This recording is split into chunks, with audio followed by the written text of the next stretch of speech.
Mohon tipsnya Ustadz untuk selalu bisa menahan amarah dalam segala hal. Fahamin pertama, marah itu bagian daripada larangan agama. Jadi kan sebagian ulama mengatakan emosi dan marah yang bukan ada penyebabnya, bukan karena agama, maka itu bagian daripada dosa, tidak dibolehkan. Gitu kan? Emosional. Dan Nabi SAW mengatakan bukanlah ya keperkasaan, kejantanan, kebijaksanaan, kedewasaan dinilai daripada marahnya orang, suaranya yang keras, banting-banting barang, bukan itu, gitu kan? Kata Nabi SAW, tapi kedewasaan, kebijaksanaan, keperkasaan dinilai daripada pada saat orang itu bisa mengontrol emosinya. Jadi tips saya yang pertama adalah fahami itu larangan dalam agama. Tips yang kedua, hindari semua pemicunya. Apa saja pemicu? Pemicu marah itu dijauhin. Apa saja yang kira-kira membuat kita selalu marah, ya itu kita dihindarin, gitu kan? Kalau mungkin teman-teman yang sering olok-olok jadi kita marah, ya hindari teman-teman itu, gitu kan? Jadi kita hindarin semua fasilitas itu. Dan insya Allah kita baca atau penanya bisa membaca fadilah dan pahala orang yang sabar. Sabar berarti dia meredam emosi itu ya. Bolehkah kita mendoakan kebaikan kepada teman kita yang non muslim? Boleh saja. Misal yang paling baik itu hadiah paling baik Anda doakan supaya dapat hidayah. Boleh. Ya Allah berikan hidayah. Bolehkah kita mendoakan non muslim agar sembuh? Boleh kalau dari penyakitnya. Gak ada masalah kita doakan. Yang tidak boleh kita mendoakan kalau dia sudah meninggal dalam keadaan kufur lalu kita doakan, ini yang tidak boleh setahu saya. Sebagaimana dalam riwayat dikatakan Nabi SAW mengatakan saya menziarahi kuburan ibu saya, kemudian Tuhan saya minta izin kepada Tuhan saya menziarahi kuburan ibu saya diizinkan, dan saya minta agar beristighfar untuk ibu saya tidak diizinkan karena Aminah meninggal dalam keadaan kufur, menyembah berhala ibu Nabi SAW, gitu kan? Maka Allah tidak izinkan untuk itu. Nabi Nuh alaihissalam waktu anaknya tenggelam, Allah Subhanahu wa taala tidak izinkan dia untuk tidak dikabulkan doanya agar anaknya diselamatkan karena meninggal dalam keadaan kufur. Nabi Ibrahim alaihissalam ayahnya, gitu kan? Jadi kita lihat banyak sekali. Nabi Lut istrinya dengan Nabi Nuh juga. Bagaimana cara membayar hutang kepada orang yang berjualan sedangkan orang tersebut sudah tidak berjualan di tempat tadi? Jadi kalau memang tidak ditahu sama sekali, ya sudah sedekahin aja. Semua utang yang kita tidak sempat bayar dan tidak ditemukan lagi orangnya, maka sedekahkan saja dengan nilai itu. Kalau kita tahu tentunya tempatnya, mungkin ada yang kenal dia. Apalagi kalau di tempat kajian ya. Kalau di tempat kajian itu biasanya bisa kita tanyain kepada siapa yang sering hadir di situ. Mungkin mereka tahu. Kalau sama sekali tidak ditemukan, sedekah saja. Jika seorang kafir yang terlebih dahulu menutup hatinya dari jalan Allah Subhanahu wa taala, bagaimana dengan seorang bayi yang terlahir dan orang tuanya yang kafir, yang otomatis menjadikan bayi tersebut seorang kafir? Apakah bayi tersebut juga terlebih dahulu menutup hatinya kepada Allah SWT? Tentu saja tidak. Tentu saja tidak. Semua orang, kata ulama, sampai detik terakhir sebelum meninggal Allah datangkan sinyal hidayah. Semua, nggak terkecuali. Kalau antum punya teman orang-orang kafir, coba lemparkan pertanyaan, kamu tahu nggak tentang Islam? Umumnya tahu. Kamu pernah dengar tentang Islam? Kamu pernah baca buku tentang Islam? Ada enggak keluarga kamu yang Islam? Umum semua jawabannya ada, iya, gitu kan? Mereka dapat sinyal hidayah. Anak ini dalam keadaan kafir. Kemudian kalau dia dewasa, mulai dia beranjak, Allah SWT berikan terus petunjuk tuh. Terus diberikan petunjuk, sinyal. Tinggal dia peka menangkap. Kan saya sudah pernah jelaskan ikhwani. Tidak mungkin Allah SWT turunkan tangan dari langit, tapi Allah SWT datangkan sinyal, gitu kan? Misal kita dengarkan azan, ada peringatan tuh, ada dalam hati kita bisikan dari para malaikat tuh waktunya sholat, gitu kan? Kalau kita peka tangkap, kita sholat, ya kita dapat pahalanya, gitu kan? Seperti itulah, jadi sinyal datang selalu kepada setiap orang. Apakah dengan menyerahkan segala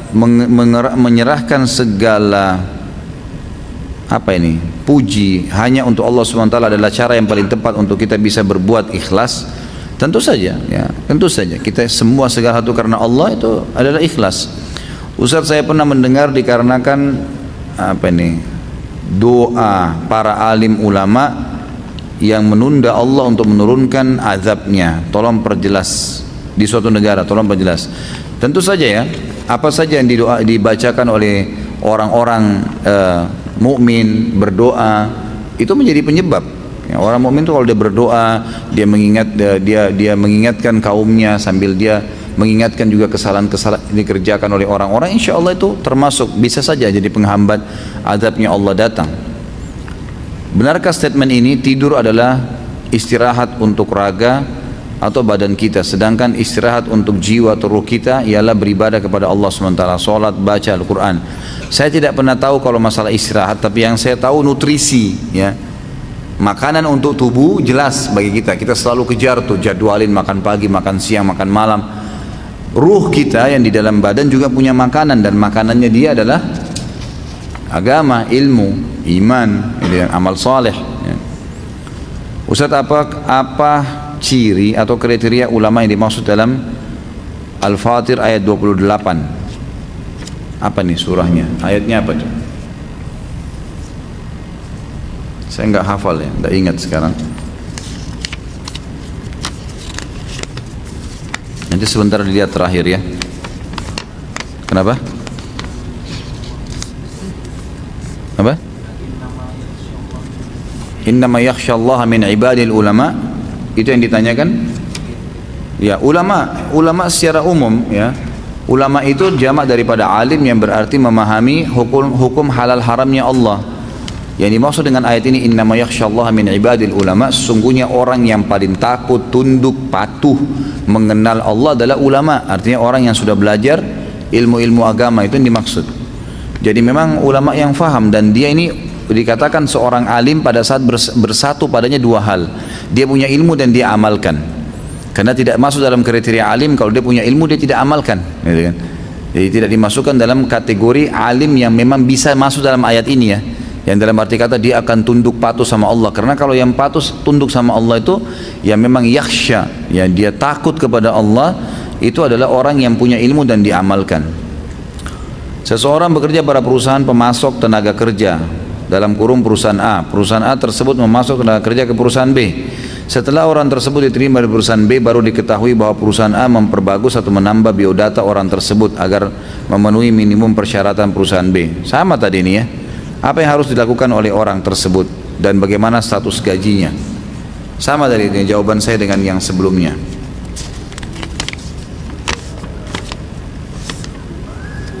Ustaz, bagaimana hukumnya berjualan kue untuk hari raya non-muslim? Saat ini kami berjualan kue berdasarkan pesanan, yang mana ada kolega kami non-muslim yang memesan kue kami untuk disajikan pada hari raya mereka. Mohon nasihatnya Ustaz. Setahu saya tidak boleh. Setahu saya tidak boleh. Karena kita tidak boleh mendukung apapun yang berhubungan dengan ibadah mereka. Tidak boleh. Kata Nabi SAW, ya, man tasyaba biqaumin fahuwa minhum. Siapa yang ikut-ikutan dengan satu kaum, dalam arti kata mendukung semua yang berhubungan dengan kaum itu yang salah, maka dia golongan dari orang itu. Itu pertama. Kemudian juga Nabi SAW mengatakan dalam hadis lain, hadis sahih riwayat Imam Ahmad, kalau ahli kitab Yahudi Nasrani sedang beribadah, jauhilah, karena laknat Allah sedang turun kepada mereka. Ini hadis sahih, gitu kan? Jadi memang kita dilarang. Allah alam, yang saya tahu lebih baik jangan, ya, ambil pesanan orang-orang muslim atau orang non muslim tapi yang sifatnya tidak berhubungan dengan ibadahnya. Kita punya rumah makan, non muslim pesan makanan untuk dia makan pribadi, untuk keluarganya, ini tidak ada masalah. Tapi kalau sudah berhubungan dengan acaranya, maka tidak boleh.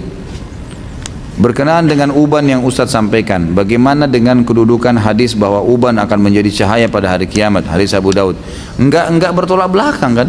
Enggak bertolak belakang. Artinya tadi kita sebutkan uban itu kalaupun ada, dia akan menjadi cahaya hari kiamat, ya. Itu tidak bertolak belakang. Nabi SAW punya 3 lembar uban, itu akan jadi cahaya. Kalau antum maksudnya adalah lebih baik uban semua daripada rambut hitam, nah ini mungkin bahasan sendiri, gitu kan? Yang kita lihat adalah bagaimana Nabi SAW secara kondisi fisiknya begitu, ya, secara kondisi. Dan pernah Abdullah bin Umar radhiyallahu anhuma, beliau memiliki jenggot, ya, yang sebagian lembarnya berwarna putih.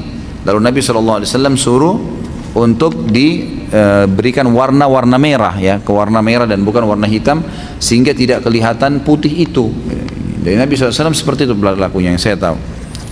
Anda memiliki usaha di bidang kuliner, yang mau Anda tanya, kalau untuk karyawan sistem pemberian tunjangan kesehatannya bagaimana Ustaz? Karena kalau BPJS kan belum halal. Yang saya tahu, Allahu alam, antum lowongkan saja persentase bulanan untuk kesehatan ini, atau kalau tidak maka pada saat dia sakit, gitu kan, ditulis di akad kerjanya, kalau sampai pegawai ini sakit dan membutuhkan biaya, maka akan ditanggung oleh perusahaan, atau ditanggung oleh perusahaan 50% kah, gitu kan. Kalau ada operasi, kalau ada enggak, kalau sakit-sakit ringan ya dia biayai dirinya sendiri. Itu yang saya tahu, yang saya bisa beritahukan. Karena kalau ngikutin asuransi maka bahasanya kemana-mana lagi nih, kan itu.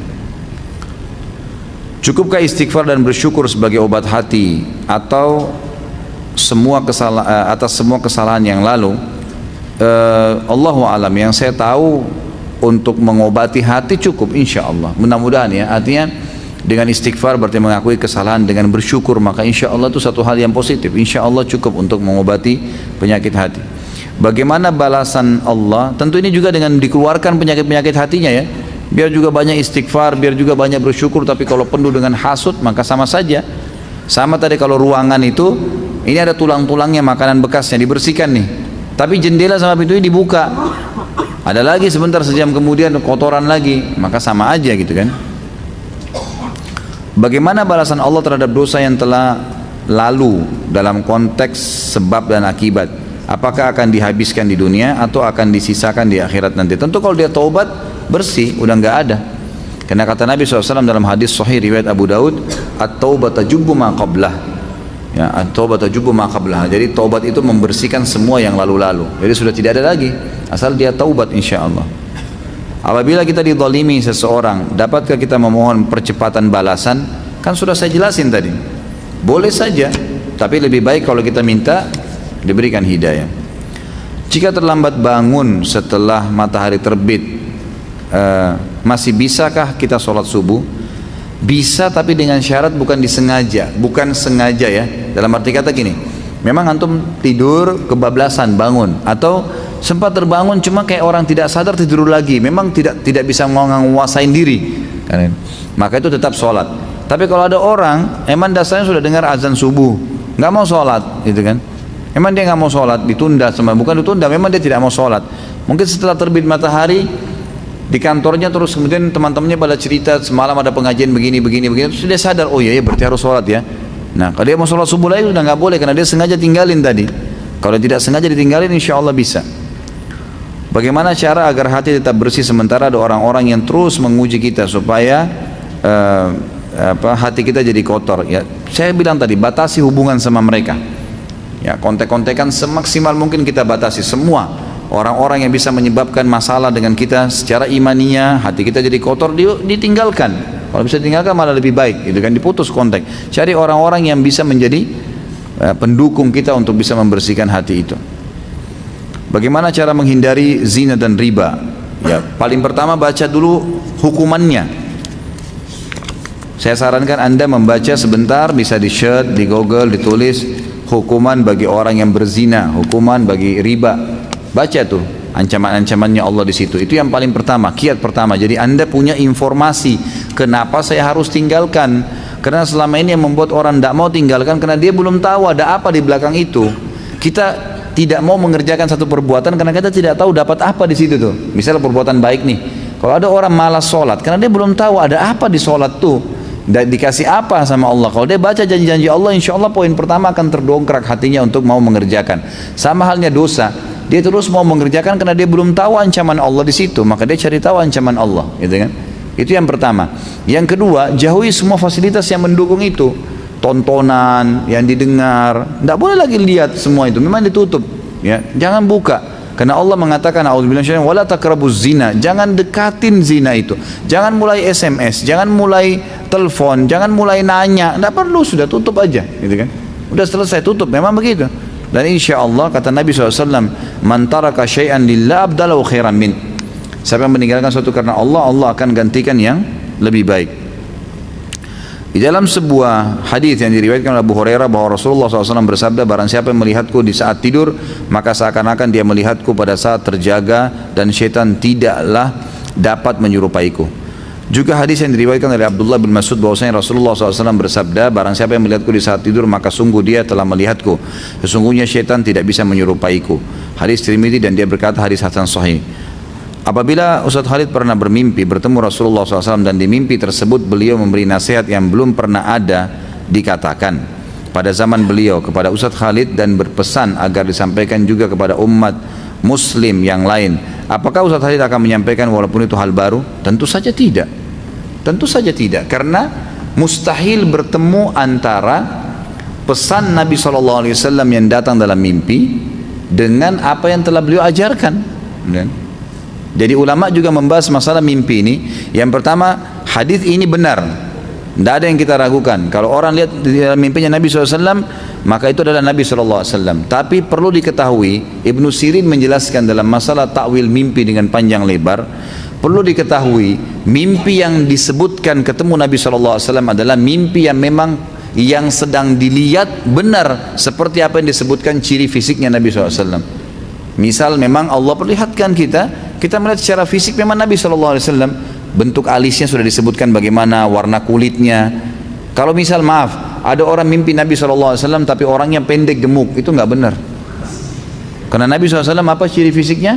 Tinggi besar kekar, kan beda. Alisnya Nabi SAW berwarna hitam seperti busur panah. Kalau dia lihat dalam mimpi alisnya warnanya merah misalnya, itu berarti bukan. Walaupun tersirat di dalam hatinya ini adalah Rasulullah, karena dipertemukan dengan ciri. Karena ini bisa saja gitu kan. Jadi memahami hadis ini adalah kata Ibnu Sirin harus dipertemukan juga dengan hadis-hadis yang lain yang menyebutkan tentang ciri Nabi SAW. Yang kedua kata beliau, kalau seandainya fisik Nabi nggak kelihatan, ada kadang-kadang orang mungkin cuma lihat punggung, ada kadang-kadang orang cuma lihat dengar suara, alasannya itu adalah suara Nabi SAW. Maka kata Ibnu Sirin harus dilihat pesan yang disampaikan itu, apakah pesan sesuai dengan pesan Nabi SAW di zamannya atau bukan. Kalau bukan berarti itu bukan Nabi SAW. Karena di sini kata-kata melihat Nabi lebih tepat secara harfiah adalah melihat fisik Nabi, gitu kan? Melihat memang Nabi SAW. Melihat Nabi SAW memang betul-betul seperti itu, gitu kan?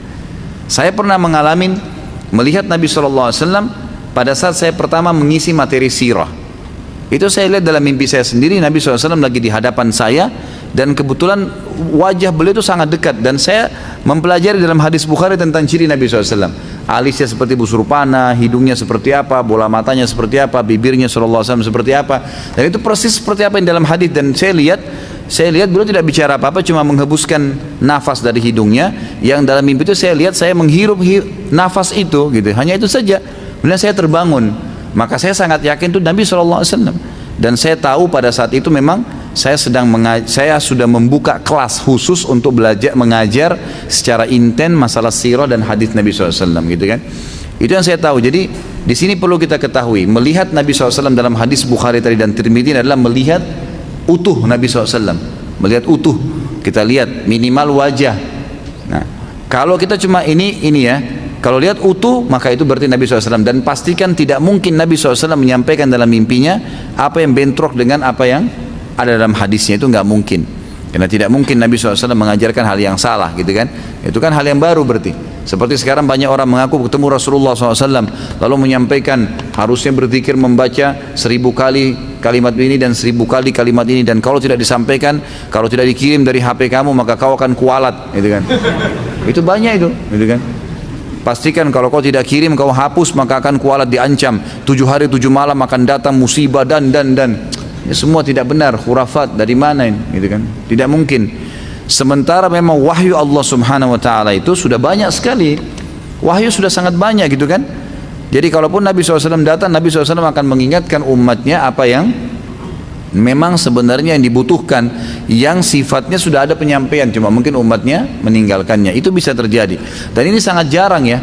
Di antara para sahabat, di antara para tabi'in, kalau kita baca riwayat-riwayat hidup mereka yang ternukil kepada kita dengan izin Allah masih terjaga, itu tidak jarang sekali di antara mereka menceritakan kalau mereka bertemu Nabi SAW. Ada, tapi tidak banyak, gitu kan.